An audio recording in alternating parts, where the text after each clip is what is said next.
What's up, everybody? This is Amlin from Badlands Backlogs, and we are back with episode 6 of Bleep Bloop. Today is December 9th, Saturday. We are 2 days now removed from Game Awards. If you tuned in for episode 5, that was sort of our prediction episode with Caitlin and our dear friend Kyle the Fish joining us. We been kind of quiet. Ben's kind of slow the past 2 weeks since, if you follow us online, you will know that I recently started a new job, and that's taken a majority of my time recently. We're trying to get back into it, get into the swing of things. Once we get settled, I'll have more time in the evening to focus on the site, streams, just everything in general. So once we sort of get in the schedule, it'll be better for everybody. Game Awards, if you didn't watch, it was really good this year. I usually go in with I don't want to say negative, but more skepticism view of it. Jeff does a great job. He's pushing for stuff that the industry doesn't have and trying to make it a more mainline thing like other forms of media. But the way he's gone about it has been not the best. Game Awards of the past usually had questionable pacing, where the first hour or so was super heavy packed, like major announcements, maybe a few awards on stage with speeches. And then as the show went on, all of that sort of waned, and the announcements were a lot less frequent and a lot more not as impactful, so it felt like a longer show to sit through. This year, I feel like he fixed a lot of that. Throughout the show, front, middle, end, all of it had major things happening. A lot of, like, must-tune-in to see moments. But in exchange for that, we have new controversy where, if you watched last year's, Christopher Judge, Kratos' voice actor, famously went on almost like a 9-minute long speech, acceptance speech. And Jeff didn't like that. So it's come out since that each person had only 30 seconds for an acceptance speech once getting to the stage, which led to some less than stellar moments. Baldur's Gate 3, spoiler, Game of the Year, I think everyone saw that coming. When they were accepted their main Game of the Year closeout speech, 30 seconds, and started getting music play off while dedicating the win to staff members that have passed since in the development with COVID or whatever else it may be. So just a lot of distasteful stuff. And a lot of that time being relocated to celebrities and just people that are there to kind of bring marketing for it. Anthony Mackie was there, which obviously he's promoting Twisted Metal. That's hopefully the only reason he'll be there. But he got infinitely more time to talk about the show and just making jokes on the people there and telling people to shut up over and over. It was just a weird thing. Simu Liu got way more time than anybody to talk about his foot that he injured playing basketball, and just, it was very off-putting. Which I get, you have a showtime, you want people to kind of follow boundaries and bars that you set to have a smooth running show, but when it's in exchange for stuff that doesn't really fit and just feels like, haha, look at us, look who we have type stuff, it just comes off bad. Another example, surprise to nobody, Kojima was here. And we'll talk on his section in a bit, but he got roughly, I think, like 8.5, 9 minutes himself, where the actual winners got less than a minute to talk about their Game Awards. But we can do a quick rundown. I want to go through kind of the nominees, reactions to them, and then announcements, because there's a lot of major stuff, especially for Xbox fans. There was quite a bit here announced that it almost felt like it could have been a second showcase for them. And one major announcement that's questionable. I've gotten some different views on it online of how to approach it and try and understand why they did what they did, but we will see. So starting off here, best adaptation. All of us, I think, on our prediction episode guessed Last of Us. Pretty obvious. The only one that had a chance, I think, was Super Mario Brothers movie, which honestly I feel could have been a flip of the coin. Like, yeah, Last of Us was really good and award winning across the board, but a lot of it was just like recreating cutscenes. Not a whole lot new added to it besides the Frank and Bill episode, which was fantastic. But Mario Brothers, still, animated movies broke so many records this year and just pushed that bar for income and revenue so far beyond what it was. The most anticipated game, I had Like a Dragon Infinite Wealth, obviously Final Fantasy VII Rebirth. At this point in time, I feel you could almost peg Final Fantasy VII Rebirth as Game of the Year next year. As bad as that is, but people like it, they love it. Wasn't my thing when I played Remake earlier this year, but esports stuff, we have no way to say. Multiplayer game, this, if it was this or another category, is when I mentally was like, okay, this is Baldur's Gate 3 year. Like, any category this game's in, it's going to win, whether it deserves it or not. With this, Diablo 4, Party Animal, Street Fighter 6, and Super Mario Bros. Wonder. Yeah, I feel like it's the strongest choice there. A strong second to Diablo 4 if that would have stayed up. Maybe even Street Fighter 6, but I guess when you think of fighting games, you don't necessarily think of those as multiplayer games. Like, yeah, they have online and ranked and the multiplayer components, but you don't view them as a multiplayer game like a Call of Duty or something is. Best sim strategy, Pikmin 4. Honestly, yeah, I have no issues with this. Racing sports, Forza, I feel like this is just Forza's category every year. I can't remember the last time they didn't get it. Best family game went to Super Mario Bros. Wonder. Again, pretty obvious the Nintendo category.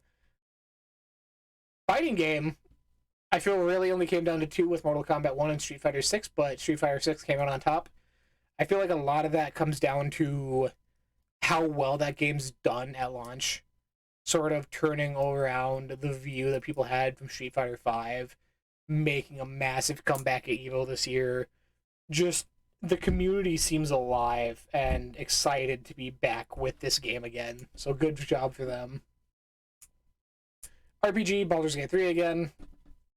Yeah, this was, if you're super Xbox hardcore, the only category Starfield was nominated for, which I don't think it should have won. I'm not saying that, but just a note. Final Fantasy 16, sort of Sea of Stars is my choice. Lies of P I feel is kind of weird too. I haven't played it personally. But from being Souls-like genres, there are a lot of RPG elements in that it would be for this category, I guess. Action-adventure, Tears of the Kingdom, which I believe we'll get through. I think this was the only category that Zelda won, which is absolutely bonkers. If you would have told me at January of this year, 2023, that the sequel to one of the greatest games of all time, highest rated game of all time, Breath of the Wild, wouldn't win Game of the Year or just win one singular category, I would have called you crazy. This year's just been absolutely chaos with what's happened and what's come out, and one of the greatest years. Action game, Armored Core, yeah. The rest of these, Hi-Fi Rush is the only other one. I know people really love Remnant. I have yet to touch the first or second one, so I can't really say. Innovation and accessibility, Forza Motorsport. I called this one when it started. I said, Blind Gamer, I think this was the only game he's ever given a perfect score to for accessibility options. Community support. This might have been the one where I knew Baldur's Gate was winning. I think it was this one, actually. Read the category here. Recognizing a game for outstanding community support, transparency, and responsiveness, inclusive of social media activity and game update patches. I couldn't tell you anything Baldur's Gate 3 is posted online for community stuff. Like, yeah, they post their awards and accolades and stuff like that. Um, I know they've had a bunch of patches and updates to fix the game, add more stuff to it, like small little details, stuff that was overlooked or whatever. But as far as like having a community growing, I feel like there's a lot of games that are missing from this category. Cyberpunk 2, weird choice when they just had one DLC come out this year. Yeah, it's really good. People love it, and it's super awesome. But ongoing, for one thing, is questionable to me. Destiny 2 absolutely should not have been on here. And Final Fantasy 16, I feel, is on here because of Ben Starr. Yeah, we're an Xbox show, but honestly, Sea of Thieves, I feel, should have been on here still. For how long that game's been going, 5 years now. Constant updates, constant pre-patches and stuff. Safer Seas just added. The 3-part Monkey Island expansion earlier this year. Like, they've still been killing it. Halo Infinite, I feel, has had a choice option to be on here. Like, that game launching so strongly when it did, reviving the Halo esports scene, dying off because of lack of content, and turning that completely around for people that want to come back, get the numbers up higher than they were at launch. Like, that's really awesome on them. And all the stuff with Halo 3 they've added recently, all the remastered maps. I feel like Halo Infinite had a good choice on here.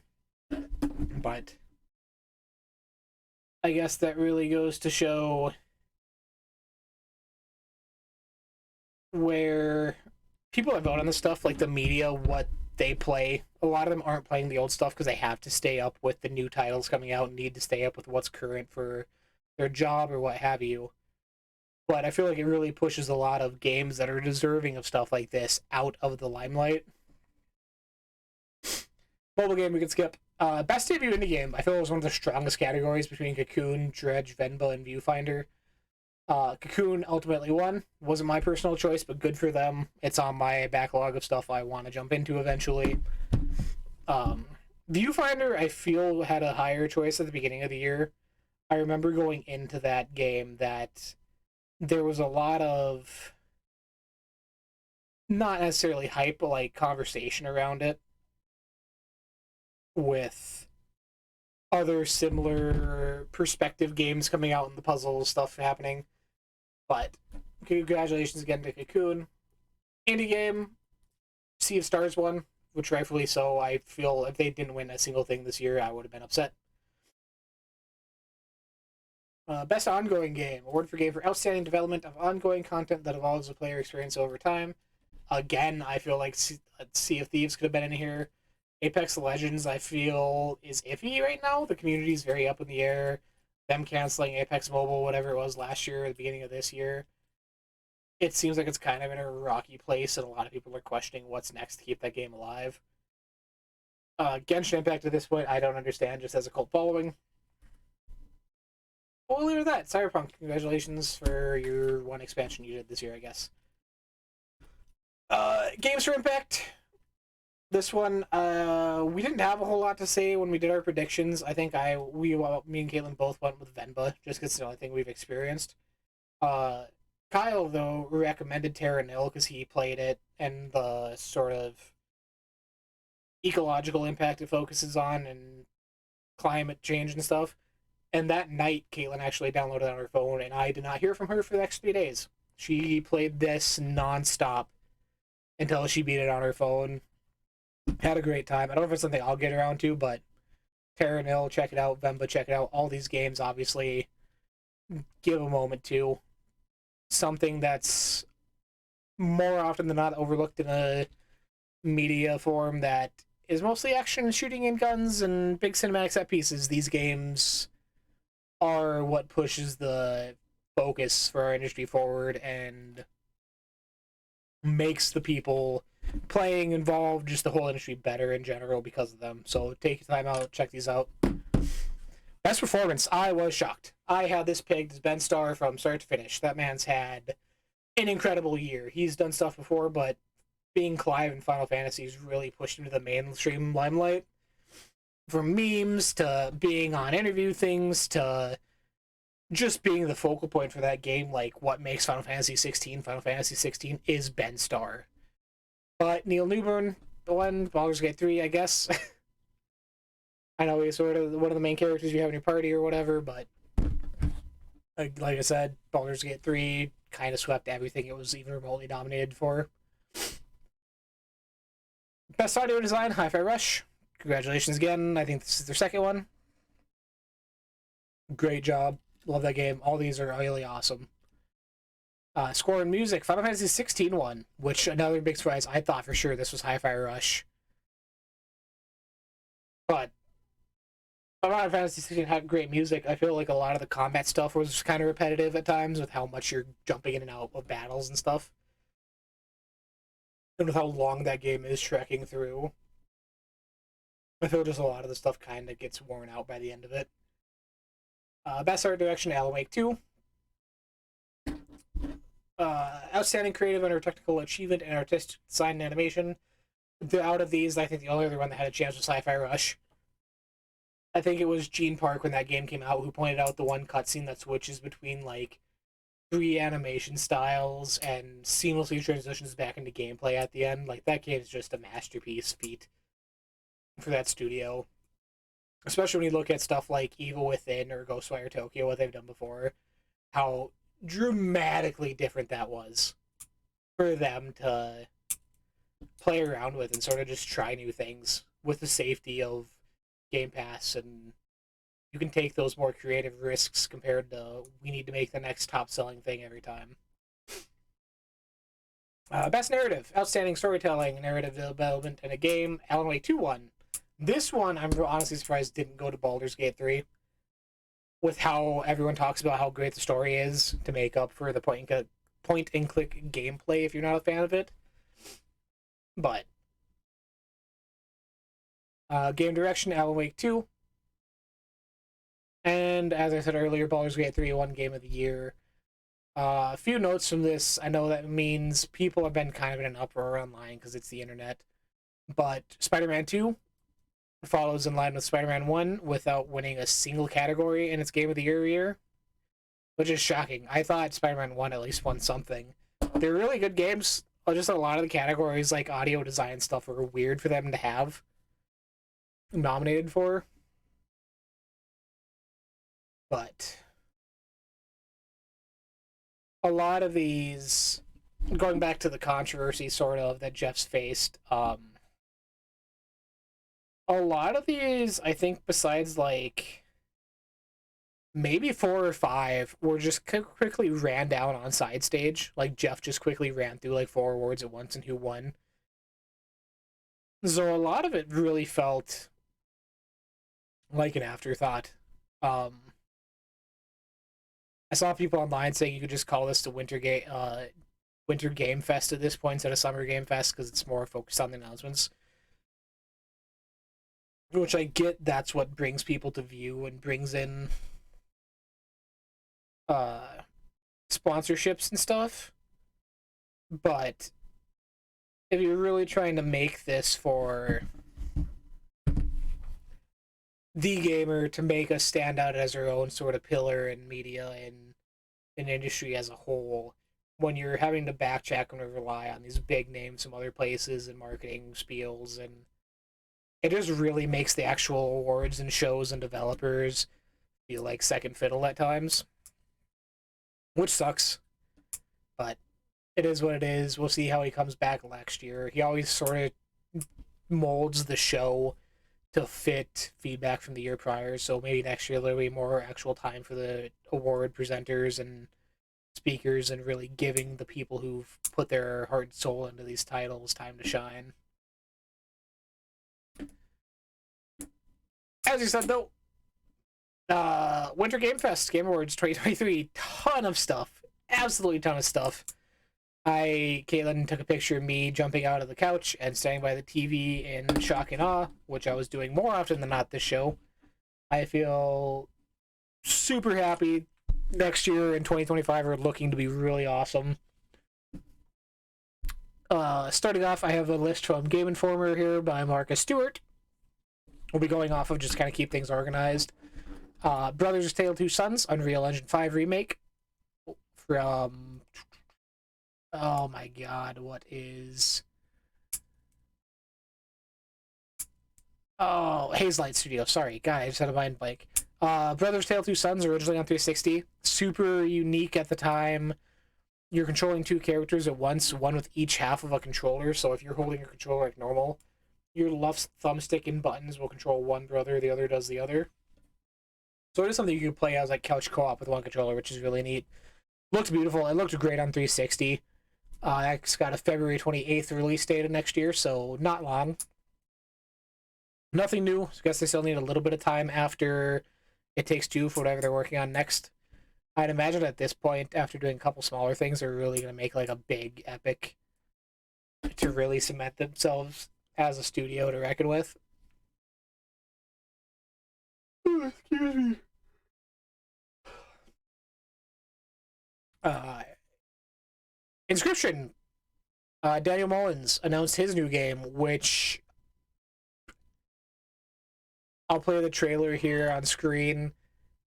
Looked like a fever dream. I can't even begin to describe what this was. 3D action adventure game that turns into a classic looking 2D point and click adventure game. Voice actor and popular internet guy Sungwon ProZD Cho is in the game during live action segments and a whole host of genre hopping gameplay. It's everything from like early 2000s Chinese architecture you would expect in like a MMO game that's not fully done to like a MS DOS black and white point and click Oregon Trail type thing going on. It's just weird. Pony Island 2 Panda Circus. I don't think they set a release date, so probably 2025. I think it had 2025, not a specific window though, so a little while for that. Dead Cells developer Motion Twin announced their new game Windblown, which looks fantastic. It's sort of a cartoony, super gory 2.5D roguelike, similar to Dead Cells, staying with what they know, just in a different format. Bunch of cute, like, drawn, goofy animal characters, oddly proportioned. Just the overall tone, like it's all heart and joy and cheery and colorful, and it just turns into this bloody mess with him all dying over and over again. They do have, off the name Windblown, they have sort of these jetpacks that propel you across the map to sort of dodge and pull off combos and stuff. Looks really awesome. PC early access sometime 2024. This one I was super hyped for. I can't wait. I'd never gotten to Dead Cells just because I'm not that much of a fan of 2D stuff. But this looked amazing. Right up my alley. Metaphor Fantasio from Atlas. Persona guys got their new trailer. 2024 release window. Not really my thing. Persona 5 was okay. I ended up rage quitting it at one of the last bosses because I didn't have the time, and I spent a ton of time in it already and didn't want to finish it. Same sort of. It looks like Persona 5 from combat and walking around. Super highly detailed, as you see, they're just kind of walking through. There is some open world combat. I'll replay this again if you're watching video. That kind of looks like Dynasty Warriors open world stuff, where it's not in a turn-based scenario. But later on, there is more traditional, like that. He hit the guy 1, 2, 3, and then it transitions into the turn-based thing where he's sort of stunned. So maybe there's like some enemies you can do just in the open world combat, and some are more focused on turns and setting up moves and attacks and stuff. Harmonium the Musical is interesting. I'm curious to see how this gets accepted by the general public. I feel like this will be a very niche group of people that play this. It stars Melody Makato, a young deaf girl and musician who loves performing. She wants to make it home for a big show, but finds herself facing a powerful force that can only be beaten by the power of music. Whimsical game is told entirely through American Sign Language, including a Disney-style elaborate interactive musical numbers. I feel if you are one of the people that plays all the games for Impact and Life is Strange sort of stuff, the more story focused projects you're in on the industry, you know what's happening. The smaller titles to look out for. This is going to be for you. You're a general person. I don't think this is going to hit for them quite as much. The industry is very much still closed off with accepting new things, and as neat as this idea is, I just don't see it grabbing on, sadly. I don't think they gave this a release date, but it is Xbox as well as Game Pass, and it's coming to Netflix games. So if you're a Netflix games guy.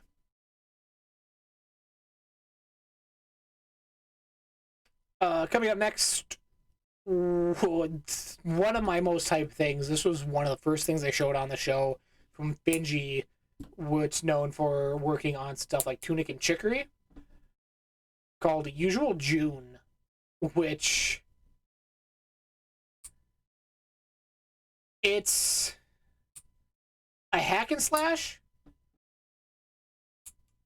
where you are interacting with spirits and multi-dimensional like plane hopping and stuff. Just a really fun art style. I wish I had something to compare it to. It looks like an evolved form of the art they had in Thirsty Suitors almost. Or my first thought when they started showing it, I thought it was like Escape Academy 2, like an open world Escape Academy. It's just really neat. I love literally everything about this. Kind of cel shaded.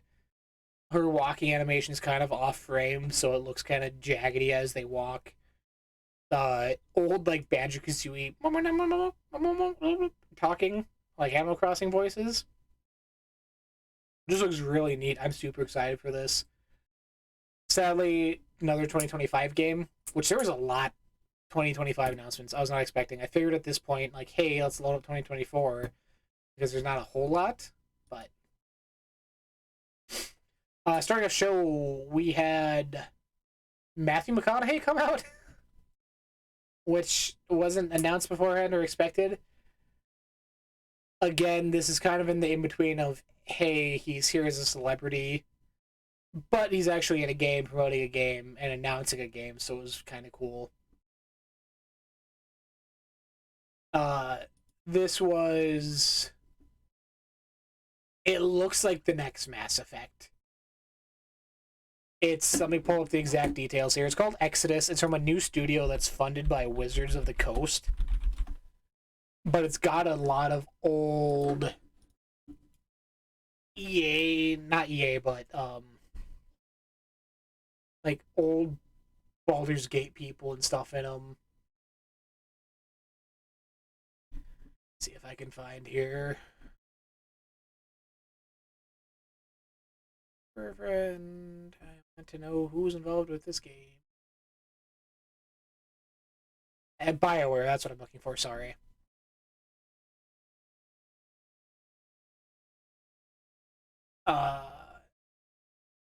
Executive producer Chad Robertson and executive creative director James Olin, which a lot of those guys have been around if you like old RPG stuff. They're really story focused. Knights of the Old Republic, Baldur's Gate, Neverwinter Nights, Mass Effect Trilogy. They've been involved in a lot of that stuff. So hopefully this is good.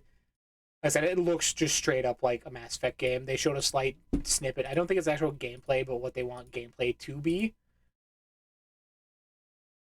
Kind of a proof of concept sort of thing. But it's the third person over the shoulder here. That scene where he's shooting, that just looks like... Capture on PS5 pre-alpha gameplay, but this just looks like a Mass Effect picture if you want to show me. Starring Matthew McConaughey. God of War is getting a free expansion next week, which it looks like it's slightly story focused, but it looks more like a sort of arena thing, going through waves of enemies, working your way through ranks, roguelite elements, getting upgrades and stuff as you each run through that are slightly different. That comes out on December 12th. I don't think it's exactly what people wanted. I think people were wanting a more story-centric thing. But I don't know if we're gonna get that for God of War. That doesn't seem like the game they would do that for. But yeah, God of War Ragnarok Valhalla out on December 12th. Hellblade 2 got a live band performance, which was really neat to see if you haven't watched. I forget the name of the band, but they have a song featured in the game that they were playing to with the new trailer after. Still no solid release date, which fucking, excuse my language, it blows me away. This game's been known for like 4 years at this point, and we still don't have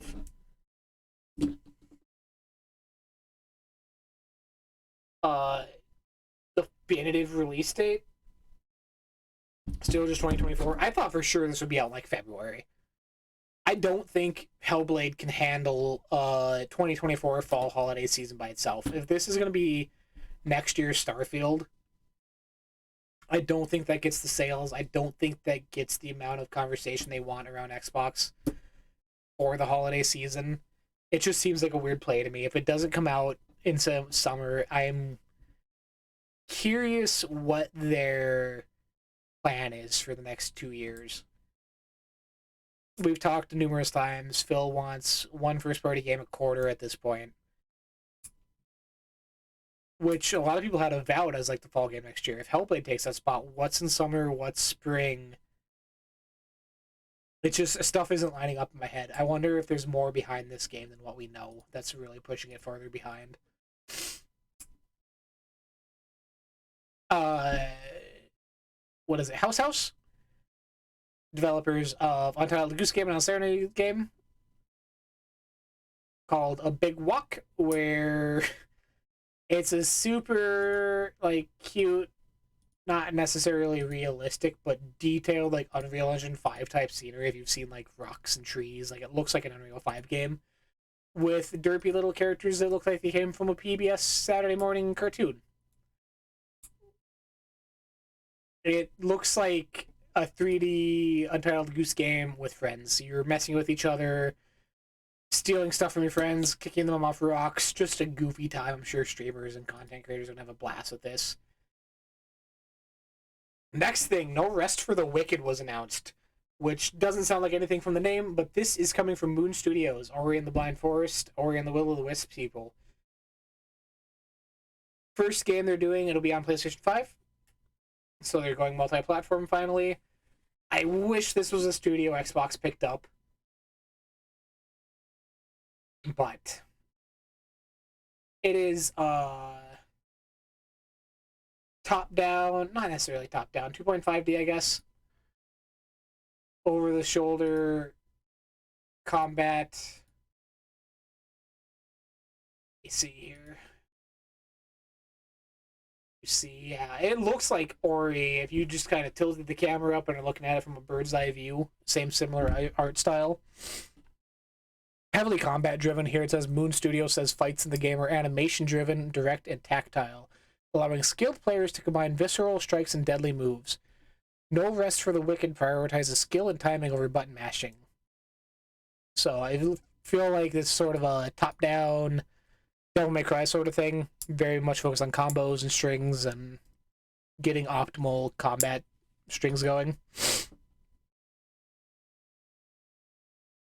Ikumi Nakamura, who you may remember as being on stage when Ghostwire Tokyo was announced. She was sort of the protege brought in to take over like horror games.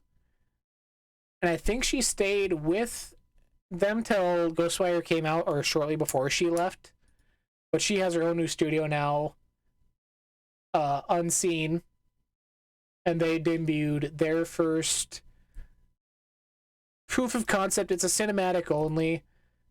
She straight up said they don't even have a publisher for this yet, which I'm assuming by the end of that night, I'm assuming by the end of Thursday, she had multiple people asking her about deals and possible partnerships because this looks fantastic.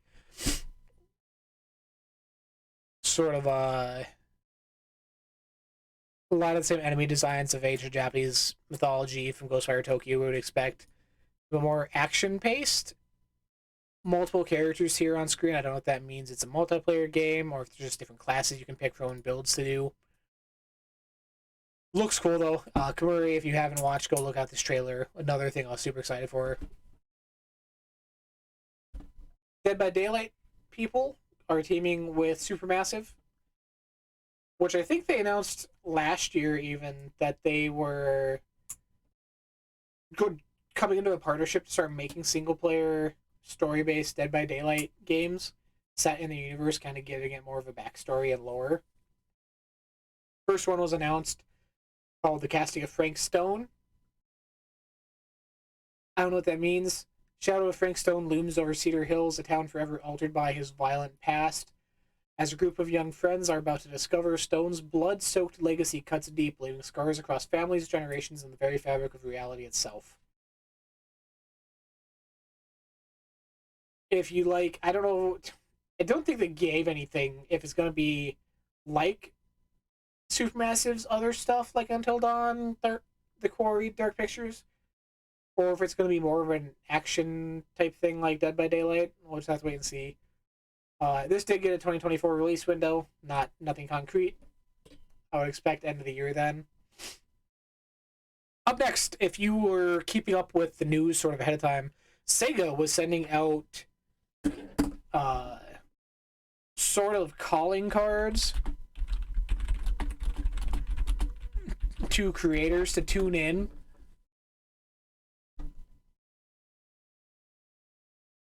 Let me pull up the exact thing here so I can see the card. We're sending out cards to people, which at first it was a lot of fighting game people, but the card said "New Era, New Energy." So I decided to check my mail. Nope, boy, sorry. Hold on, sorry. Yeah, New Era, New Energy. Make sure to tune into the Game Awards, just kind of mentioning to come in. Which a lot of people, like I said, sent to a bunch of fighting game people to begin with, like Maximilian. So a lot of people thought this was going to be a rumor started up somewhere that this was going to be a Virtua Fighter 2 remake, and that would eventually make its way into Yakuza Infinite Wealth next year. But I thought was weird. I could have seen a new Infinite or a Virtua Fighter coming out, but Sega came up and just full on presented. I'll play the whole trailer here. They announced not one, but 5 games that are all getting new entries, remaking Jet Set Radio, Shinobi, Golden Axe, Streets of Rage, and Crazy Taxi. And more, which, whatever the and more means, I'll skip ahead here. There's not a lot we can kind of dissect. Get to the gameplay. This was the one, I'll post the picture, Caitlin had me jumping off the couch and standing by the TV like a freak. Jet Set Radio looks fantastic. I believe this one's just going to be a full-on remake of the original. Super updated art style. People have been begging for this for years. Streets of Rage. This is a 3D brawler now. It looks like. I imagine this being a smaller release, not something major they're pushing. We're not pushing, but a major title they're going to like hinge holiday sales on.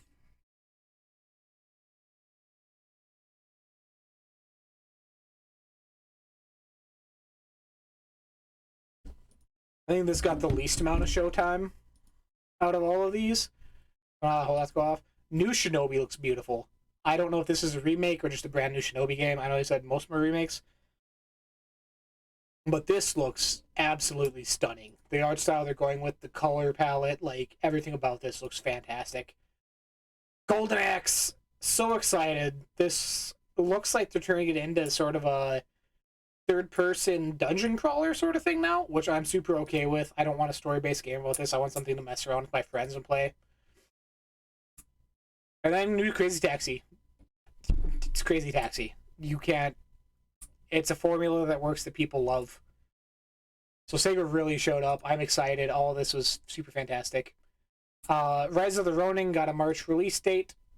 The PlayStation exclusive from Team Ninja. For March 22nd. A little more backstory here from the press release. Japan at the end of the 19th century was characterized by the fall of the Tokugawa shogunate, a period of oppression and stagnation. Trailer's description reads, explore the vast world of late Edo period Japan by horse and glider while battling foes using a wide range of weapons and equipment. Melee weapons like swords and spears, as well as ranged weapons like firearms and thrown weapons. This is a PS5 exclusive from Team Ninja. So, March 22nd, which I believe that's just a month after Helldivers 2, so PlayStation will finally start getting some stuff out. Next one that made me jump out of my chair. Where did I even begin? We got Dragon Ball Sparking Zero, which sounds like just another Dragon Ball Z. Just another Dragon Ball game. Excuse me, I'm kind of rambling here. Bandai comes up, trailer, rocks exploding, what you would expect, Goku, Vegeta, and then the text pops up. A new Budokai Tenkaichi begins. Yes, sir. Yes, sir. Yes, sir. Some of the best fighting games from PS2. That cult classic. We love them. Everyone loves them. These are fondly looked upon by many, many, many, many people in games. We're getting a new Budokai Tenkaichi sometime soon. No release date, no release window, no release year. Just a new Tenkaichi. Looks fantastic, super hype. Next big surprise.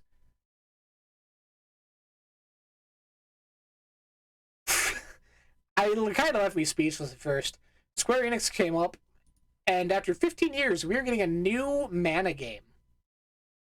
After the recent remakes and remasters they've done, we're getting Visions of Mana out next year. So, it says here, Square Enix has added more details to the website. Once every 4 years, the fairy visits regions of the world to choose alms. People who are fated to travel to the Tree of Mana, which provides over the world's vital flow of mana. Val invites his childhood friend to a festival to welcome the visitor, but as the night falls, the sky lights up with sparkling lights, and the fairy chooses her as the alm. Game features a vibrant, semi-open 3D field, though it's unclear exactly what that will look like in game. Combat here shown looks super Dragon Questy. I thought there was a new Dragon Quest at first. It looks great. I'm excited.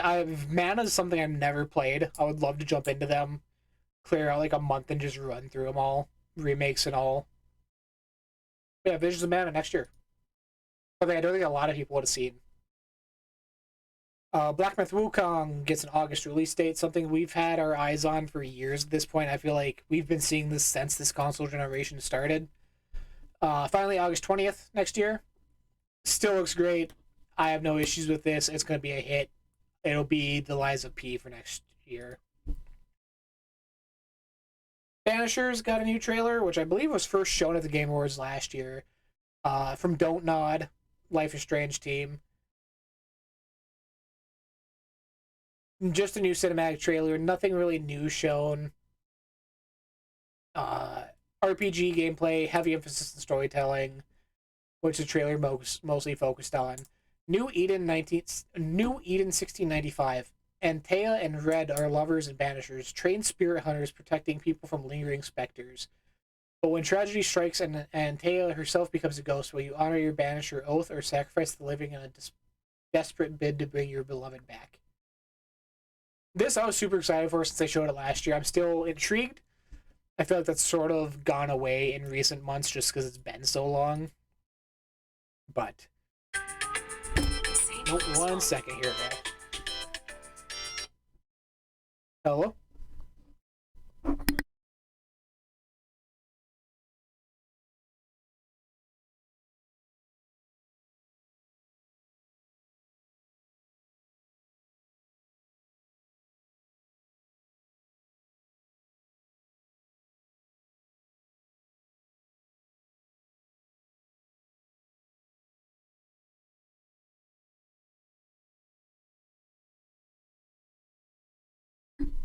Sorry about that, guys. Part of the new job, every third weekend I'm on call for work, so if anything happens or I need to do something, but...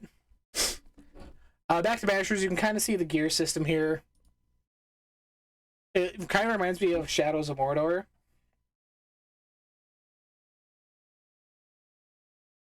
with how it looks.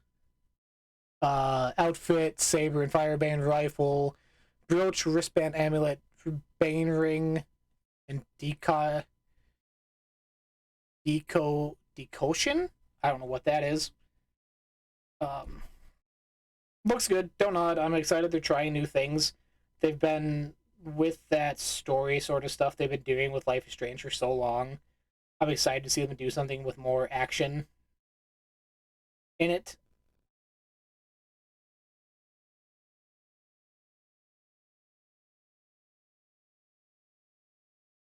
Next up, the big one for a lot of people.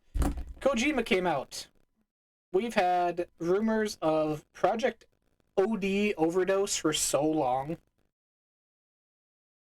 I believe it was a year and a half ago, 2 years, when they, at the Xbox Showcase in June, where they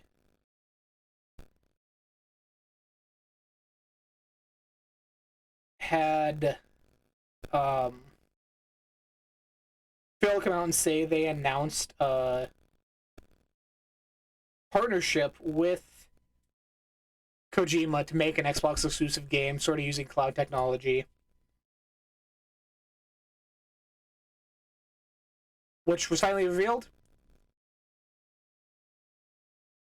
The trailer starts out kind of weird. It reminds me, it gives me big PT vibes, but shows. Let me see if I can get the names here because I'm not good with celebrities. Excuse me, sorry. It just has 3 actors: Sophia Lillis,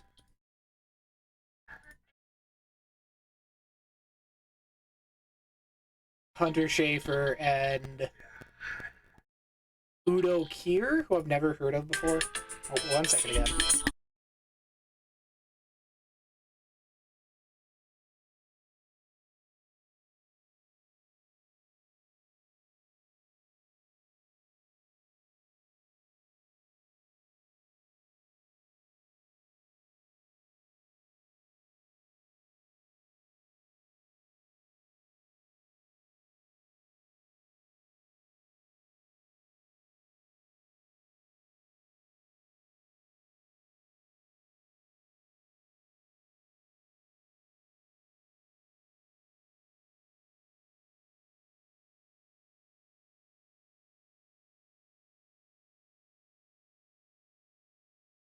And I was called again, so we're gonna have to sadly end this here. OD was announced in collaboration with Jordan Peele and Kojima, so that's exciting. A lot of people thought the OD meant for Overdose, but both of them came out through a door, so I'm speculating that it's Open Door is what the game will be called. No further details given, just Kojima, Jordan Peele. Jurassic Park's getting a new game, Suicide Squad new trailer. The other big one, Blade, is coming from Arcane Leon, Deathloop, and Dishonored. It'll be a third-person action game. Coming eventually, no release date given, no platform, just a quick cinematic trailer, sort of getting the vibe for the game. Looks great, I'm excited. Xbox is doing the weird thing where they're not putting their branding on releases anymore, which is just baffling to me at this point.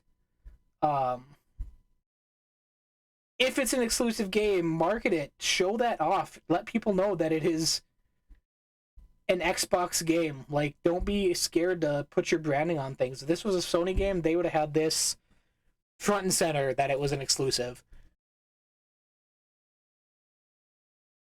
Hello Games announced their new thing, Light No Fire, which is No Man's Sky on Earth. It's very smaller scale, 1-to-1 recreation, procedurally generated world. So countries will be able to be formed, people will be able to form factions and stuff. And the big final reveal at the end, Monster Hunter Wilds, which a lot of people were, including Monster Hunter World 2 is what we were expecting, but it's called Wilds instead. A more, reminds me of sort of like Australian desert, not desert, but sandy region, not as lush foresty as people might have been expecting. But that was it. I sadly have to end this here short. Thanks for tuning in. This was episode 6 of Bleep Bloop, and we'll catch you guys next